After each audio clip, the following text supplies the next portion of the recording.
Good morning, my wonderful friends in the Dbimmer Reliefnett community. Today's Mojo. We all have ghosts, not the kind that go bump in the night, but the ones that whisper "what if" in the quiet corners of our minds. These are the ghosts of regrets, the shadows of roads not taken and chances left behind. They remind us of the dreams we didn't chase, the words we left unspoken, and the leaps of faith we never quite mustered. These regrets have a way of lingering, their presence a constant weight on our hearts. They remind us of our own perceived shortcomings, the times we chose comfort over courage. The sting of regret is a powerful thing. It can color our present with a melancholic tint, making us question our choices and long for a chance to rewrite the past. But here's the thing about regrets. They often stem not from our failures, but from our inactions. It's not the mistakes we made that haunt us the most, but the opportunities we let slip through our fingers. It's the unlived life, the potential left untapped, that truly leaves its mark. The truth is, we are often our own worst enemies. We build mental prisons of fear and doubt, trapping ourselves in a cycle of inaction. We tell ourselves we're not ready, not good enough, or that the timing isn't right, and so we wait. We wait for the perfect moment, the perfect opportunity, the perfect version of ourselves to emerge. Think about a time you hesitated, a chance you didn't take. Maybe it was a job opportunity in a new city, a chance to reconnect with an old friend, or simply the courage to speak your truth. Whatever it was, the memory likely still lingers, a subtle ache in the back of your mind. We tell ourselves stories to justify our inaction. We convince ourselves that playing it safe was the responsible choice, that we weren't ready, or that it wasn't meant to be. But deep down, a part of us knows the truth. We were afraid of failure, afraid of rejection, afraid of the unknown. And so, we let the opportunity pass us by, choosing the comfort of familiarity over the uncertainty of the unknown. But here's the thing about opportunities. They're like trains passing in the night. They arrive, linger for a moment, and then disappear just as quickly, often never to return. The regret we feel isn't about the outcome, which we can never truly know, but about the choice we made. It's the nagging feeling that we cheated ourselves out of an experience, a chance to grow, to learn, to expand our horizons. I still remember the day my grandfather died. I was out with friends, caught up in the whirlwind of a carefree afternoon, when my phone buzzed with a missed call from my mother. I didn't think much of it at the time, figuring I'd call her back later.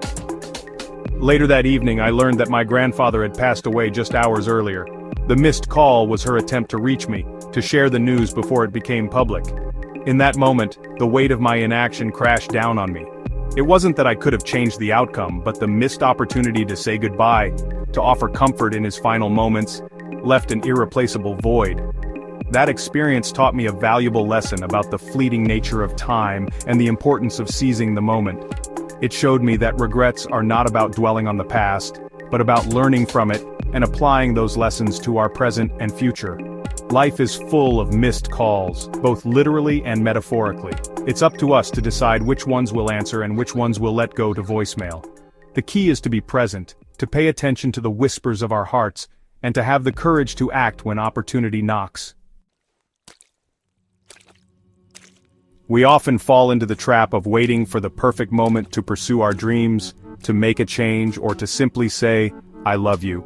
We tell ourselves that we'll do it when we have more time, more money, or more confidence, but the truth is, there's no such thing as the perfect moment. There will always be obstacles, uncertainties, and reasons to hesitate. The stars will never perfectly align, and the timing will never feel exactly right. Waiting for the perfect moment is often just a clever disguise for our fear of taking a leap of faith.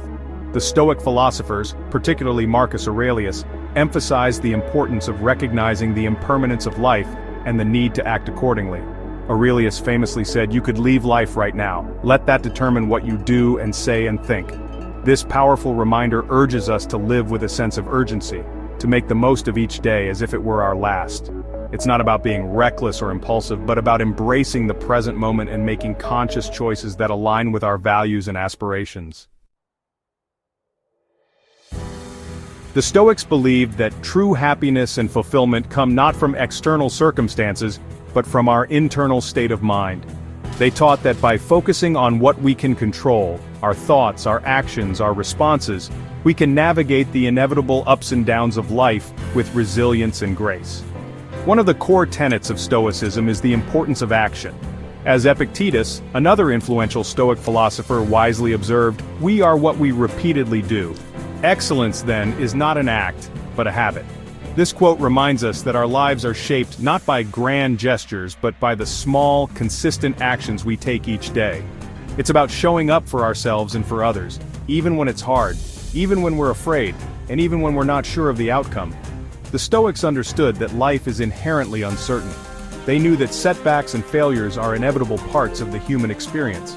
But they also believed that it's not about avoiding these challenges, but about facing them head-on, with courage, resilience, and a commitment to learning and growing. So often we get caught up in the pursuit of perfection. We strive for flawless execution, for guaranteed success, for a life free from mistakes and regrets. But the truth is, perfection is an illusion, a moving target that we'll never truly reach. In the words of Voltaire, "Perfect is the enemy of good." By striving for perfection, we often paralyze ourselves with fear and self-doubt, preventing us from taking action altogether. We become so focused on avoiding mistakes that we miss out on the joy of the journey, the lessons learned along the way, and the satisfaction of simply trying. The key is to embrace imperfection, to accept that mistakes are inevitable, and to view them as opportunities for growth and learning. As Theodore Roosevelt famously said in his Man in the Arena speech, "It is not the critic who counts, not the man who points out how the strong man stumbles, or where the doer of deeds could have done them better. The credit belongs to the man who is actually in the arena, whose face is marred by dust and sweat and blood, who strives valiantly, who errs, who comes short again and again, because there is no effort without error and shortcoming." Life is too short to be lived in the shadows of regret. It's time to step into the arena of our own lives, to embrace the unknown, and to chase after the dreams that set our souls on fire. Let's silence the voices of fear and doubt and embrace the exhilarating uncertainty of the journey ahead. Don't wait for the perfect moment, for it may never come. Don't let fear hold you back from pursuing your passions and embracing new experiences. The time for action is now. Take the leap, make the call, say the words you've been holding back.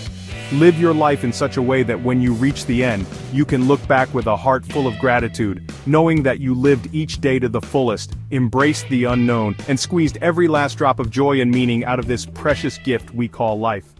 And just keep moving.